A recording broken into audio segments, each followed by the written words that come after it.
오늘 오바댜 말씀 중심으로 하나님의 선민을 향한 사랑, 이런 제목으로 하나님 말씀을 상고하겠습니다. 짧은 한 장입니다. 예언서 치고 이렇게 짧은 예언서는 없지 않습니까? 한 장짜리 오바댜 예언서가 성경에 들어있어요. 내용은 하나님께서 에돔을 멸망시키겠다고 하시는 말씀을 하십니다. 내용의 전반적인 것이 그 말 외에도 다른 게 있지만 에돔이라고 하는 나라를 하나님이 심판하시겠다는 거예요. 그러면 이사야서도 읽어봐도 나오고 에레미야도 읽어봐도 나오고 뭐 다른 선지서에도 에돔이 심판을 받을 거다, 이 말씀을 뭐 한두 번 한 적이 아닌데 굳이 에돔을 심판하신다는 얘기를 또 한 번 하시려고 오바댜 선지자를 통해서 이 한 장의 짧은 내용이 구약 성경에 들어가 있는 거 보면은 이게 도대체 왜 그럴까? 너무너무 짧은 내용이거니와 중복되는 내용인데 왜 이걸 썼을까라는 것도 생각해 볼 만한 얘기인데, 특별히 주제를 에돔의 멸망이라 이렇게 보게 되면은 오바댜의 예언서를 우리가 50%밖에 못 보는 거예요. 내용은 에돔의 멸망을 얘기하고 있지만 실질적으로 말씀하시려고 하는 핵심 내용은 하나님께서 그 선민, 택한 백성을 얼만큼 사랑하시느냐를 설명하기 위해서 에돔이라는 나라를 멸망시키는 얘기를 하시는 겁니다. 그러니까 에돔의 멸망이 주제가 아니고 오늘 제목처럼 하나님께서 선택받은 백성들을 얼만큼 사랑하시는가, 그것을 우리가 오바댜서를 통해서 볼 수 있어야 된다는 얘기입니다. 집에서 저는 팬케이크를 좋아하니까 그냥 팬케이크를 많이 구워서 아침에는 그냥 팬케이크로 먹고 그러는데, 팬케이크를 구울 때 보면은 한쪽 면만 굽지를 않죠. 두꺼우니까 한쪽이 잘 익도록 기다렸다가 어느 정도 익었다 싶으면 뒤집어는 거예요. 그냥 위에까지 다 익을 때까지 가만 내버려두면 밑바닥은 그냥 새까맣게 타버린단 말이에요. 반드시 뒤집어서 한번 구워가지고 내놔야 돼요. 우리가 부침개 할 때도 마찬가지잖아요. 가만히 놔두면 밑에는 그냥 눌고 위에는 밀가루가 희끗희끗 남고 그러잖아요. 그러니까 앞뒤를 이렇게 뒤집어서, 호떡 구울 때도 그러죠. 호떡도 더 눌러놨다가 또 적당한 때 되면 딱 뒤집어서 또 굽고 이런 거예요. 그러니까 이게 무슨 얘기냐면 하나님께서 하신 말씀과 하나님께서 행하신 일들을 우리가 눈으로 이렇게 딱 보는 것하고 그 사건과 그 현실 이면에 뒤에 숨어있는 진짜 뜻을 보지 못하면 신앙생활을 바르게 하기가 어렵다는 뜻입니다. 양쪽 다 봐야 된다는 거예요. 양쪽 다 팬케이크 익어야 되는 것처럼 하나님의 하시는 일은 우리가 살고 있는 땅에는 눈에 보이게 나타나는 것은 뭐라 그러세요? 현실이라고 해서 현실. 지금 하나님이 하시는 일이라고, 이걸. 나타날 현, 열매 실. 하나님이 보이지 않으시는데 하나님이 지금 일하고 계세요. 그것이 현실로 나타나는 것이 하나님의 사랑의 표현이에요. 하나님의 생각과 마음의 표현이에요. 그게 지금 현실이에요. 미국 안에 이런 일들이 벌어지고 있습니다. 근데 이것이 좋은 일도 이루어진가 하면 나쁜 일도 이루어집니다. 그것이 하나님의 마음의 표현이고 하나님이 나타내시려고 하시는 뜻입니다. 어떤 면에서 그러냐면 어떤 면에서는 심판으로 나타나시기도 하기 때문에 그렇습니다. 안 좋은 일들이 막 나타납니다. 그래서는 안 되는 일들이 발생합니다. 이것이 우리가 저지른 죄악에 대한 심판이라는 거예요. 어떤 면에서는. 그런데 그 심판의 모습만 눈에 나타내는 대로 보면은 하나님을 잘 못 보게 된다는 거예요. 그 이면을 봐야 된다는 거예요. 뒷면을 봐야 된다는 거예요. 거기까지 못 보게 되면은 나타나 있는 것만 보고서 현실을 잘못 해석하게 된다는 거죠. 그래서 하나님을 섬기는 우리의 신앙이 흔들리고 반쪽이 돼버리는 거예요. 그래서 우리가 오늘 이 오바댜서를 통해서 하나님께서 우리에게 깨닫게 해주시려고 하는 것이 에돔을 멸망시킨다라는 그 심판을 얘기하려는 것이 아니니까. 그러나 에돔을 한번 우리가 보자고요. 12절부터서 이제 본격적인 말씀을 에돔을 멸망시키겠다고 하시는 말씀을 하시는데 제가 10절과 11절을 읽을 테니까요. 12절부터 14절까지는 우리가 같이 읽어봅시다. 네가 네 형제 야곱에게 행한 포악으로 말미암아 부끄러움을 당하고 영원히 멸절되리라. 네가 멀리 섰던 날 곧 이방인이 그의 재물을 빼앗아가며 외국인이 그의 성문에 들어가서 예루살렘을 얻기 위하여 제비 뽑던 날에 너도 그들 중에 한 사람 같았느니라 그랬어요. 이걸 설명을 제가 할게요. 잠깐 저를 보세요. 에돔이라는 것은 나라 이름이지만 본래 그 조상은 에서 아닙니까? 에서. 그러니까 야곱의 아들 에서. 야곱이 쌍둥이를 낳았다 그랬죠? 에서와 야곱을 낳았어요. 그런데 에서의 자손들을 에돔이라 그래요. 그러면 그 에돔이라는 사람들이, 에돔 사람들이 어떻게 했다는 겁니까? 10절, 11절에 보니까 동생 야곱에게 행한 포악을 얘기하고 있어요. 야곱이 엄청난 고난을 당하는데 그 야곱의 후손은 누굽니까? 야곱의 후손은 이스라엘 백성이라고 할 수 있고 유다 백성이라고 할 수 있고 그렇죠. 그런데 그 유다와 이스라엘 백성들이 부끄러움을 당하고 그랬을 때에 이 에돔이 한 죄가 있다는 거예요. 에돔이 한 죄가. 자, 11절에 보면은 이방인이 그의 재물을 빼앗아가며 누구의 재물? 야곱의 자손들, 야곱의 후손들의 재물을 와서 빼앗아가고 외국인이 그의 성문에 들어가가지고 예루살렘을 빼앗아버리고 그럴 때에 그 나쁜 짓을 했을 때에 그때는 왜 그랬어요? 하나님이 유다와 이스라엘을 심판하셨기 때문에 그런 거예요. 네.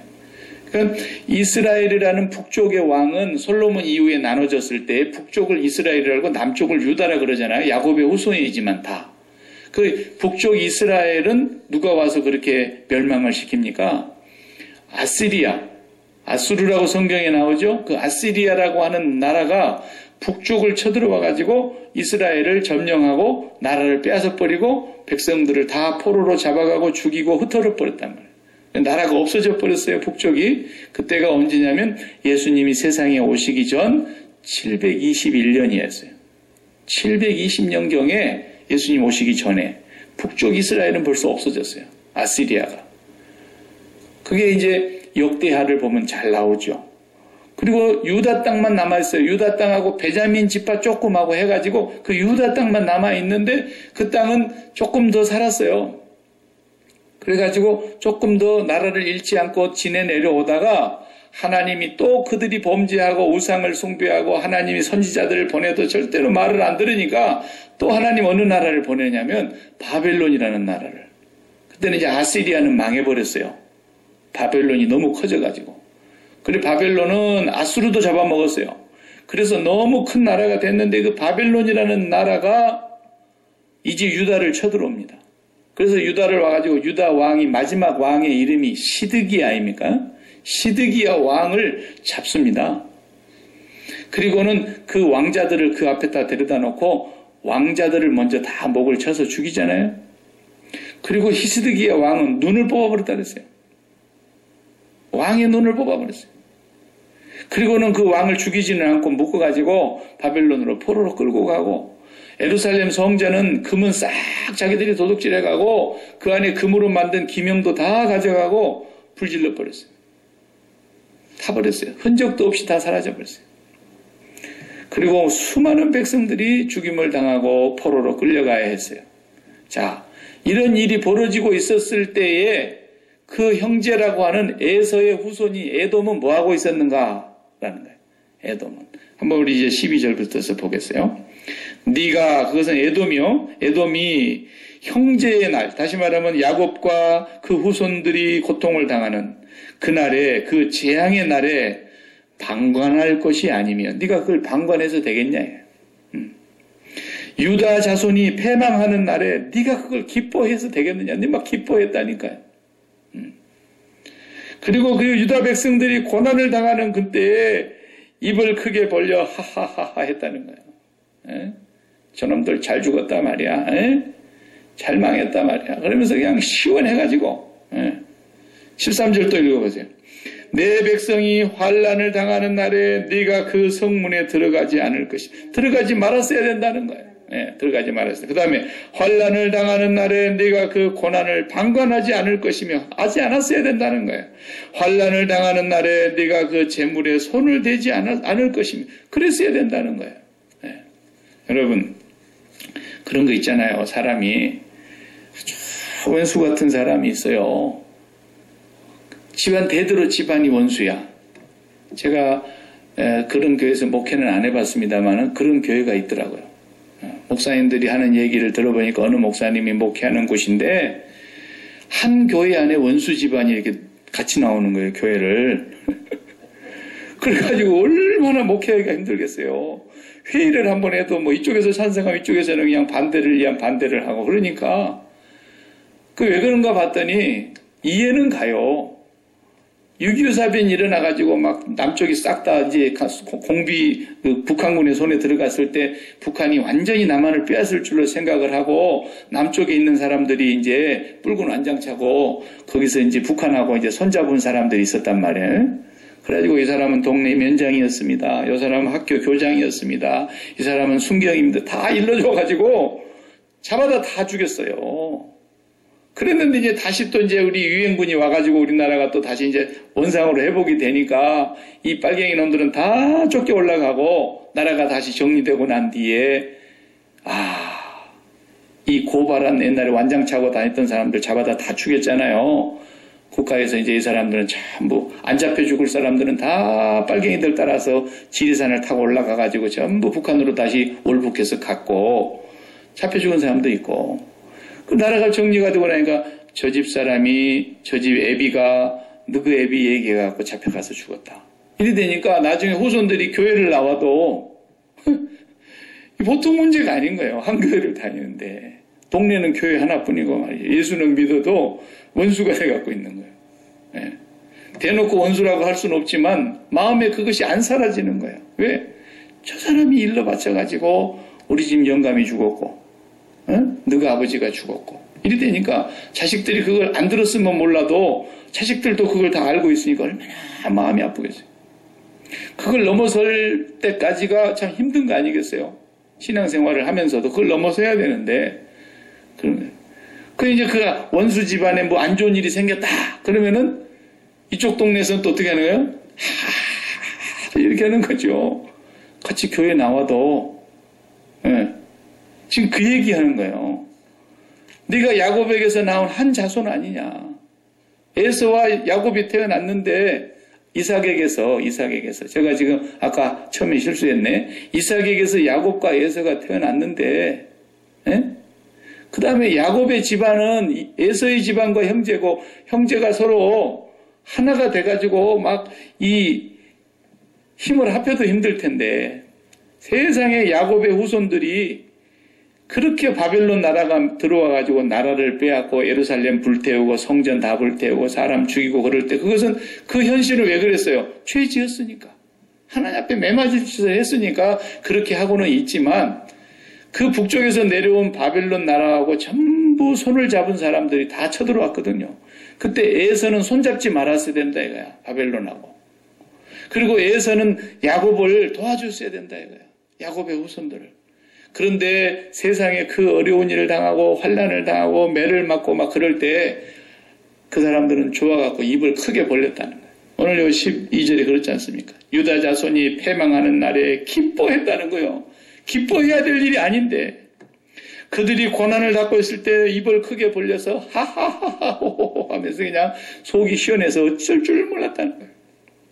그 다음 13절에 보면은 내 백성, 야곱의 백성이죠. 야곱의 후손이 환난 당하는 날에 네가 그 집에 들어가지 말았어야 된다 이래요. 그렇게 고통을 당하는 대개 보면요. 원수같이 사는 집은요. 이렇게 어려운 일을 당했을 때요. 이거 문안을 가야 돼요, 안 가야 돼요? 참 이거 어려운 겁니다. 그죠? 집안 대대로 조상이 붙어서 원수같이 살고 있는데 안 좋은 일을 당했어요. 그랬는데 너무너무 안 좋은 일을 당했어. 그런데 위로한다고 가면은 위로가 될까요? 조롱같이 느껴질까요? 조롱같이 느껴질 수 있어요. 그러니까 가지 말았어야 된다. 여기 지금 너희들이 그때 그 성문에 들어가지 말았어야 된다. 그 다음에 또 환난 당하는 날이었어요. 환난 당하는 날에 네가 그 고난을 방관하지 말았어야 된다. 또 환난을 당하는 날에 네가 그 재물에 손을 대지 말았어야 된다. 근데 막 같이 도둑질해 간 거예요. 그 다음에 14절을 보세요. 내 거리에 서서, 그 말은 사방으로 지금 빠져 도망가는 거 아닙니까? 안 잡혀 죽으려고. 도망가는 자들은 그냥 살게 놔둬야 되는데 그걸 가로막았다는 거예요. 막지 않아야 될 것이었었는데, 막았었다는 거예요. 또 고난의 날에 그 남은 자를 어떻게 해요? 숨겨 죽이는 그냥 원수들에게 넘겨버렸다는 거예요. 너희들이 원수들한테 그렇게 해서는 안 됐었다. 비록 저 백성이 내 백성이요 범죄하고 우상숭배하고 선지자를 보내도 하나님의 말씀을 불순종하니까 내가 매를 때려서 지금 망하기는 망한 것 같지만 아무리 현실이 그렇다 한들 니들은 그러면 안 됐다. 무슨 말인지 이해되죠? 네. 그러니까 여러분도 그런 경우를 혹 해봤는지 모르겠어요. 아직은 저는 그렇게는 안 당해봤어요만은 내가 내 자식을 아무리 훈계하고 아무리 타일르고 아무리 가르치고 해도 말을 안 들어서 꼭 어긋난 길로 간다고 해봐요. 그럼 하루는 잡아다 놓고 이놈의 자식아 네가 사람이 될래 안 될래? 내가 너를 그렇게 가르치더냐? 에? 어디 그렇게 돼서 되겠냐? 네가 그래 사람 노릇이나 제대로 하겠냐? 그리고 내가 나무랄 수도 있고 꾸중할 수도 있고 하나면 한 대 쥐어박을 수도 있는데 내가 내 자식한테 교육을 시킬 때 그런데 다른 사람이 내가 그렇게 우리 자식을 매질하고 막 그런다고 해도 다른 사람이 대놓고 그놈 그 사람 안 될 놈입니다. 저놈은 아예 일찌감치 싹인 노란 놈입니다. 저 안 죽을 만큼 맞아야 될 놈입니다. 막 다른 제3자가 그런다 그래봐요. 그러면 내가 우리 애 혼내다 말고 아니 당신이 뭔데 우리 자식을 내가 손을 댄다고 당신도 그렇게 말을 하냐고. 당신이 방 그랬지 않냐고. 네 그래갖고 사람 노릇 제대로 하겠냐고 그랬지 않냐고. 아니 내가 내 자식한테 그렇게 말하는 거다고 제3자가 내한테다가 내 자식한테다가 혹은 제3자가 또 다른 사람한테다가 아이고 박 목사 자식 그거 사람 안 되겠더라고. 그런 못쓸 놈들이라고. 그러고 다닌다 그러면은 내 마음이 좋겠냐고요. 부부간에 아무리 서로 막 화가 나갖고 싸워도 부부싸움이 칼로 물베기라 그러잖아요. 근데 뭐 부인이 좀 화가 나니까 남편한테 좀 심하게 했다 이거요. 그런데 막 이웃집 남편이 와갖고 막 우리 남편을 막 죽패는 거야. 사람도 안 되는 놈이라고. 그러면 내가 남편한테 갑자기 화를 냈다가도 아니 그 남편한테 남의 집 남편한테 가만히 있겠어요? 예. 언젠가 저도 그런 얘기를 들었어요. 상담학 시간에. 목회할 때 그 상담학 배우잖아요. 그 상담학 선생님이 그러더라고요. 너무너무 남편 노릇도 제대로 못하고 아버지 노릇도 제대로 못하고 부모한테는 자식 노릇도 제대로 못하는 그런 남편하고 사는데 이거 성경에는 뭐 어떻게 헤어지지 말라 그래서 어떻게 할 수도 없고 어떻게 하면 좋겠냐고 맨날 목사님한테 와서 울고불고 하면서 그 집안 사정 이렇게 다 털어놓고 막 내가 이렇게 지금 설교 시간이니까 점잖하게 얘기하지 막 입에도 못 담을 막 욕을 막 남편한테 하면서 막 그러더래요. 그래서 목사님이 그래도 목회학에서는 뭐라 그러냐면요. 이혼하란 말은 절대로 목사가 입에서 하면 안 된다 그러거든요. 근데 목사님이 그럴 정도 같으면 뭐 사람 안 될 것 같으면 그냥 애시당초 그냥 혼자라도 편히 살아야죠. 그러면서 그냥 헤어지면 좋겠다는 식으로 얘기를 했다는 거예요. 그랬는데 캄캄한 날, 달도 안 뜨고 캄캄한 날인데 이렇게 신방 갔다가 집으로 돌아가고 오는데 어떤 두 사람이 이렇게 걸어가는 것을 봤어요. 근데 아무래도 캄캄하지만 알 사람 같더래요. 그래서 가만히 이렇게 뒤를 보니까 그날 자기한테 와서 맨날 그 남편 죽었으면 좋겠다고 하는 그 부인이 팔짱 딱 끼고 가더래요. 그러니까 사람이라는 게 부부싸움이 칼로 물베긴 거예요. 사실 막 화날 때는 그 자리에서 막 죽일 것 같아도 돌아서면은 그렇게 다정합니다. 예. 그러니까 하나님께서 지금 내 백성이 그렇게 범죄해서 얼마나 많은 선지자들을 보냈냐. 거기 한번 우리 읽어볼까요? 하나님이 역대하 마지막 장을 찾아서 한번 다 같이 읽어봅시다. 역대하 30 몇 장이죠?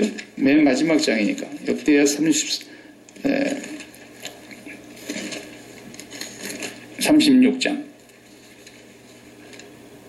역대하 36장.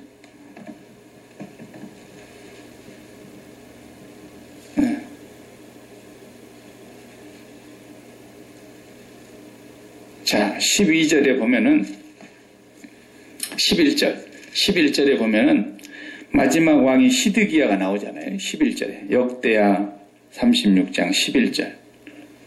그죠? 시드기야가 왕위에 오를 때에 나이가 21세였다. 21살이에요. 21살. 왕이 됐어요. 예루살렘에서 11년 동안 왕 노릇을 했어요. 네. 32살까지 왕 노릇을 했네요. 21세에 왕이 됐으니까. 그런데 그의 하나님 여호와 보시기에 어땠어요? 악을 행하고 선지자 에레미야가 여호와의 말씀으로 일러도 얼마나 에레미야 선지자가 말씀을 많이 했습니까? 그런데도 그 앞에서 겸손하지 아니하였으며 그랬죠? 겸손하지 아니했어. 또한 바벨론 왕이죠. 느부갓네살 왕이 그의 하나님을 가리켜 맹세하였으나 그가 왕을 배반하고 목을 곧게 하며 마음을 완악하게 하여 이스라엘 하나님 여호와께로 돌아오지 아니하였고 그렇게 느부갓네살 왕이 와가지고 두드러 패고 매를 맞고 했었는데도 하나님 앞에 안 돌아왔다는 거예요. 또 14절 보세요. 모든 제사장들의 우리 우두머리들과 백성도 크게 범죄하여 이방 모든 가증한 일을 따라서 여호와께서 예루살렘에 거룩하게 두신 그 성전을 더럽게 하였으며 성전 안에다 우상을 가져왔거든요. 또 15절 그 조상들의 하나님 여호와께서 그의 백성과 그의 거하시는 곳을 아끼셨어요. 부지런히 그의 사신들을 그의 백성에게 보내어 이르셨어요. 수많은 선지자들 보냈다 이거예요. 그런데 16절 다 같이 읽어봐요. 그의 백성이 하나님의 사신들을 비웃고 그의 말씀을 멸시하며 그의 선지자를 욕하여 여호와의 진노를 그의 백성에게 미치게 하여 회복할 수 없게 하였으므로 돌이킬 수 없어요. 그래서 17절 하나님이 바벨론 왕을 갈대아 왕이라 그래요. 갈대아 왕의 손에 그들을 다 넘기심에 그가 와서 그들의 성전에서 칼로 청년들을 죽이며 청년 남녀와 노인과 병약한 사람을 긍휼히 여기지 아니하였으며 또 하나님의 성전의 대소 그릇들과 여호와의 전의 보물과 왕과 방백들의 보물을 다 바벨론으로 가져가고 또 하나님의 성전을 불사르며 예루살렘 성벽을 헐며 그들의 모든 궁실을 불사르며 그들의 모든 귀한 그릇들을 부수고 칼에서 살아남은 자를 그가 바벨론으로 사로잡아 가매 무리가 거기서 갈대아 왕과 그의 자손의 노예가 되어 페르시아, 바사국이라 그러죠. 페르시아 국이 통치할 때까지 이르니라. 이게 지금 이루어진 사건이에요. 이게 얼마나 처참하게 하나님의 매를 맞았는지 몰라. 청년 남녀와 나이 드신 분들과 심지어는 병든 사람들까지도 하나도 불쌍히 여기지 않고 바벨론의 칼로 다 쳐서 이스라엘 땅에 유다 백성은 남지도 않고 다 죽었어요. 쓸만한 사람 좀 있으면 그건 이제 포로로 끌려갔어요. 다니엘 같은 사람이 그때 포로로 끌려간 거예요. 그때 다니엘의 세 친구도 포로로 끌려간 거예요. 이렇게 처절하게 하나님의 심판이 내리고 있었던 거예요. 우리가 지난 호세아 마지막 9장에서 봤지 않습니까? 하늘 높이 올라가 봐라 내가 거기서 끄집어 내리지 않는가. 바다 깊이 가서 내려가 봐라 내가 뱀을 명하여 가서 물어 죽이지 않는가. 하나님이 낱낱이 찾아서 다 심판하시겠다고 한 대로 이렇게 됐어요. 이렇게 매를 맞아야 했어요. 자, 이렇게 놓고 봐봐요, 그러면. 하나님의 백성입니다. 야곱의 후손들입니다. 아브라함의 자손들입니다. 그런데도 그들이 범죄할 때 하나님 앞에 매 맞는 거 보면 이렇게 무섭게 매를 맞았어요. 얼마나 무섭습니까? 이 나타난 현실을 놓고만 보면은 하나님이 정말 사랑하시는 건가? 하나님이 정말 우리와 함께 하시는 건가? 하나님이 우리와 함께 계신다는 그 약속을 정말 믿을 수 있는 건가? 의심이 생길 정도로 지금 매를 맞잖아요. 이러고 있는 마당에, 그렇게 매를 맞고 있는 그 자리에 형제라고 하는 에서의 후손 에돔 백성들이 와가지고 그 형제의 아픔과 매맞는 환난을 아파 여기지는 아니하고 하하하 호호 하면서 기뻐하고 자랑하고 다니고 잘 죽었다, 잘 망했다, 너무 좋다 이러고 다녔다. 그래서 하나님은 이제 그 죄를 낱낱이 심판하시는데 에서의 후손 에돔은 어떻게 하겠다는 거예요? 이 땅에서 씨를 말려버리겠다. 하나님, 완전히 이들은 긍휼과 불쌍히 여김을 베풀지 않겠다. 그래서 성경에 보면은 최초로 이 에서의 후손들이 야곱의 후손들을 괴롭힌 적이 어디서 나오냐면 홍해바다를 건넜어요. 그리고 광야로 들어갑니다. 근데 광야에서 그 이스라엘 백성들이 가나안 땅을 향해서 이제 첫 출발 아닙니까? 홍해바다 막 건너왔으니까. 그런데 첫 번째 그 사람들이 오는 길을 막았던 사람들이 있었어요. 그게 아말렉 자손들이라 했어요. 그 모세가 손을 높이 들고 기도하고 있었고 아론과 홀은 팔이 내려오지 않게 붙들고 있었던 그 전쟁, 아말렉과의 전쟁이죠. 그 아말렉이 바로 에돔의 자손들이에요. 에돔 백성들이에요. 그래서 하나님께서 그것을 보고 계셨어요. 그리고 나중에 그것을 하나님이 다시 들춰낸 때가 언제입니까? 우리가 앞에서 본 사무엘상 15장을 보면은 사울 왕에게 말하지 않습니까? 내가 너희 조상들이 홍해를 건너 광야로 들어섰을 때에 아말렉이 내 백성에게 행한 일을 내가 추억하노니 이제는 내가 그들을 천하에 멸절하여 아말렉의 이름을 세상에서 도말하겠다 그랬어요. 그래서 사울 왕 보고 가서 네가 아말렉을 싹 멸절시키고 와라 그랬는데 사울이 안 들은 거 아닙니까?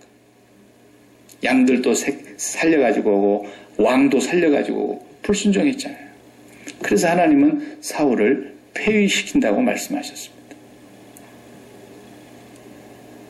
그 아말렉, 그 에서, 그 에돔 백성들이 하나님의 백성들을 그렇게 괴롭히고 회방을 놓고 끝까지 방해하고 고난을 당할 때 기뻐하고 즐거워하고 하나님은 에서의 백성들을 가만두지 않겠다는 거예요.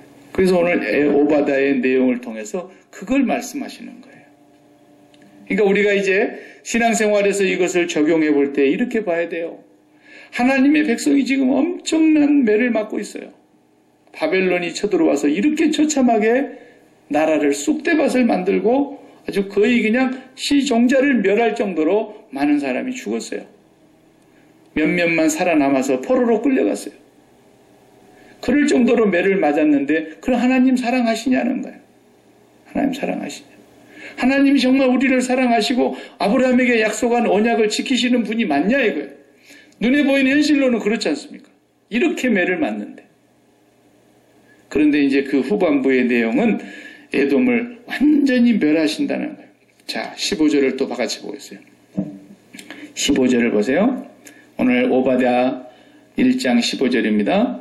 여호와께서 만국을 벌할 날이 가까웠나니 네가 행한 대로 너도 받을 것인즉 네가 행한 것이 내 머리로 돌아갈 것이라. 네가 내 성산에서 마신 것 같이 만국인이 항상 마시리니 곧 마시고 삼켜서 본래 없던 것 같이 되리라. 그래서 에돔은 완전히 멸해버리겠다는 겁니다. 없애버리겠다는 것입니다. 그것이 1절에서부터서 9절까지 내용이 바로 그 내용입니다. 에돔이 이 땅에서 완전하게 멸절될 것이라는 거예요. 한 명도 남지 않을 거라는 거예요. 5절에 한번 보세요. 5절에 우리가 읽지 않은 부분이니까 5절 보면은 혹시 도둑이 내게 이르렀으며 강도가 밤중에 내게 이르렀을지라도 만족할 만큼 훔치면 그치지 아니하였겠느냐.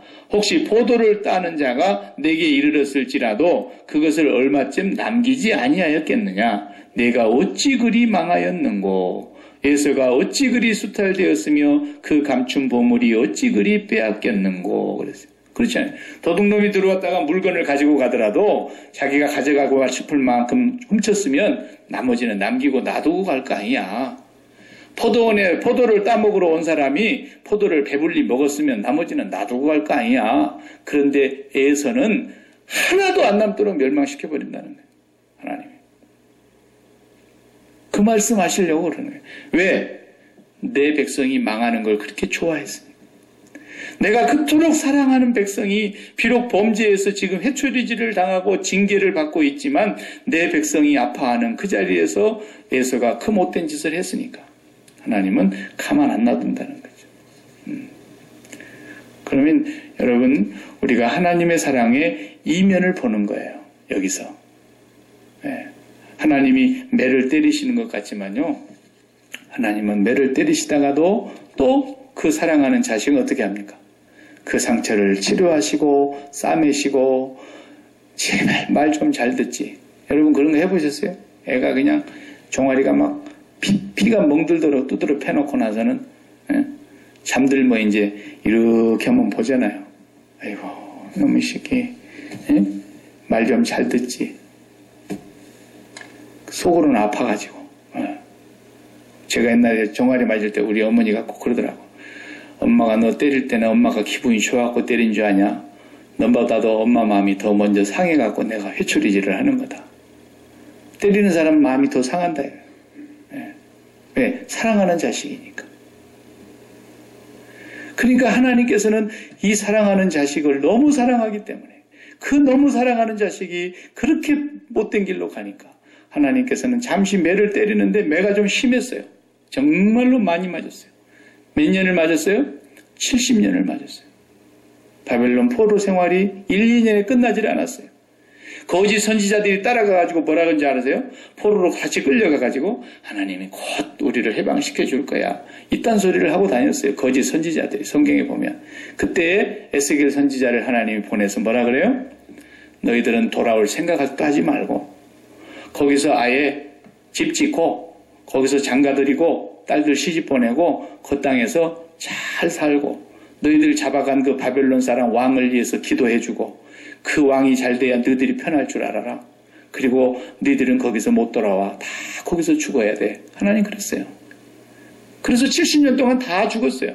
그리고 그 자손들이 돌아온 것이고 조금 어렸을 때에 잡혀간 사람들은 한 80살 된 사람들은 이제 옛날을 추억하면서 돌아온 사람이 조금 있었고요. 하나님이 그렇게 매를 때리셨지만 다시 돌아오게 하셨고 다시 하나님의 품으로 끌어들이셨어요. 그 내용이 이제 17절에서 마지막 절까지의 내용이에요. 그래서 17절 다시 봐봐요. 오직 시온산에서 피할 자가 있으리니 그 산이 거룩할 것이요 야곱의 족속은 자기의 기업을 누릴 것이며 야곱 족속은 불이 될 것이며 요셉 족속은 불꽃이 될 것이다. 그러면 에서는 뭐가 됩니까? 에서는 지푸라기가 될 것이다. 싹 다 태워버릴 거라는 거예요. 야곱의 족속은 불과 불꽃이라고 한다면 에서의 족속들은 지푸라기가 되어서 내가 완전히 다 지면에서 다 없앨 것이다. 그래서. 자, 사랑하는 성도 여러분, 우리가 여기서 이제 이것을 복음적인 관점에서 이 오바다서를 봐봐요. 우리가 하나님의 사랑을 눈으로 보이는 현실만 갖고는 판단하기가 어렵다니까요. 사도 바울을 한 사람만 딱 불러갖다 대비를 해봐도 그러지 않아요. 사도 바울이 눈에 보이는 현실은 어땠습니까? 매 맞고 감옥하고 병들고 배반당하고 굶고 배가 파손돼갖고 그냥 15일 동안을 바다에 둥둥 떠다니고 재판받고 채찍에 40에 하나를 가늠한 매를 5번이나 맞고 돌로 맞고 얼마나 많이 맞습니까? 그것을 놓고 볼 때 정말 하나님 나를 사랑하시는 거야 라고 생각할 만하잖아요. 우리 마음에 사형 선고를 받은 줄 알았다 그랬으니 얼마나 고통스러웠겠어요. 그래도 팬케이크를 앞면만 구워가지고 이렇게 먹지 않고 뒤집어갖고도 구워야 되는 것처럼 하나님의 사랑의 뒷면을 봐야 된다니까요. 하나님의 사랑의 뒷면에는 뭐가 있어요? 예수 그리스도의 십자가가 있는 거예요.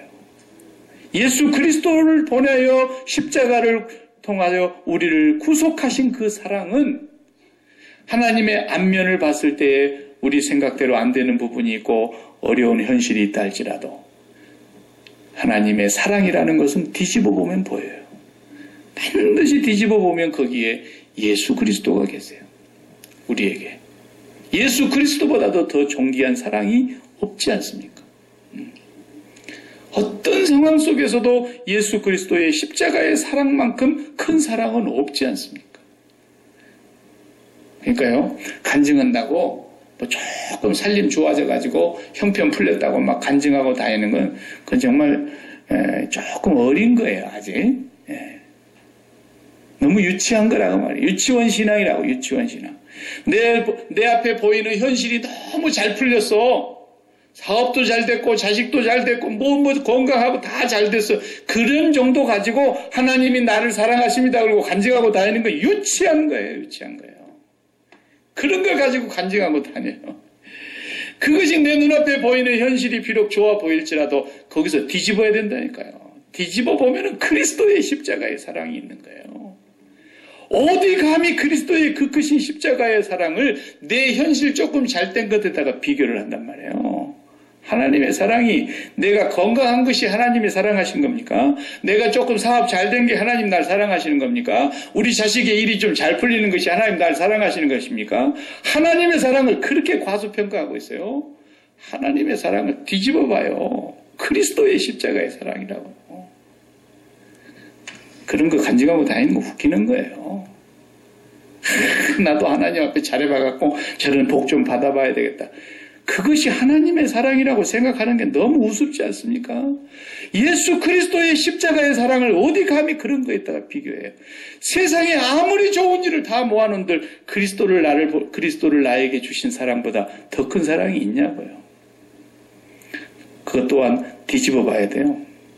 또 현실이 안 좋은 일이 생겨도 마찬가지예요.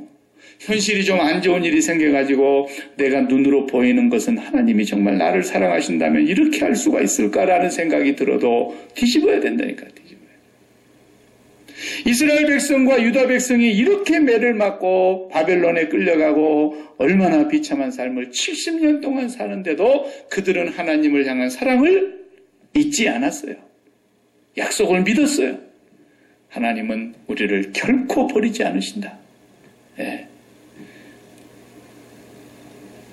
구름이 끼어서 태양이 보이지 않을지라도 나는 저 구름 위에 태양이 있다는 걸 분명히 믿노라.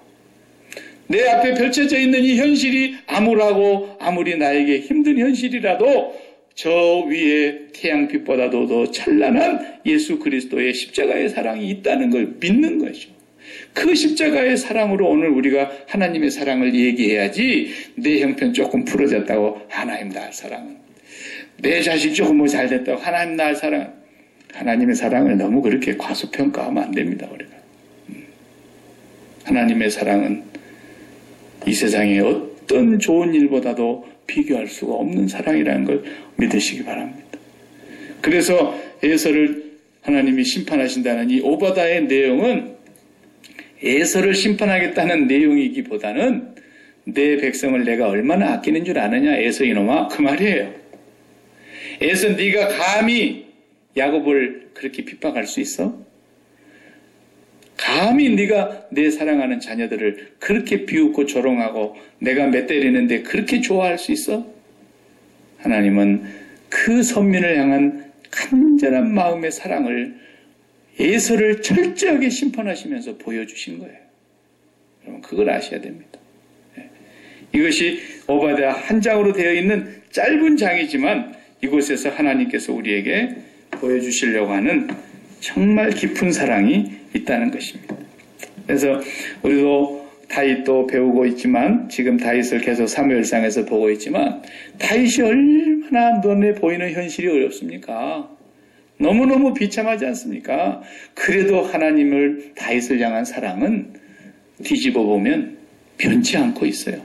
변치 않고. 그러나 사울을 철저하게 멸해버리는 하나님의 그 모습 속에서 내가 다윗을 얼마나 사랑하는가를 하나님은 보여주시고 있는 거예요. 사랑하는 성도 여러분, 여러분의 삶 속에서 어떤 현실이 있든지 그것이 좋은 현실이든 안 좋은 현실이든 그것이 하나님의 사랑이라고 생각하지 마세요. 그게 전부가 아니에요. 반드시 뒷면을 뒤집어 보면 측량할 길이 없는, 영원히 변할 수 없는, 아무도 빼앗을 수 없는, 누구도 끊을 수 없는 그리스도를 통한 십자가의 사랑이 저와 여러분에게 면면히 흐르고 있다는 거예요. 그렇게 잘못된 죄인임에도 불구하고 하나님 앞에서 우리가 그 신앙을 굳게 붙잡으시기 바랍니다. 기도하십시다. 하나님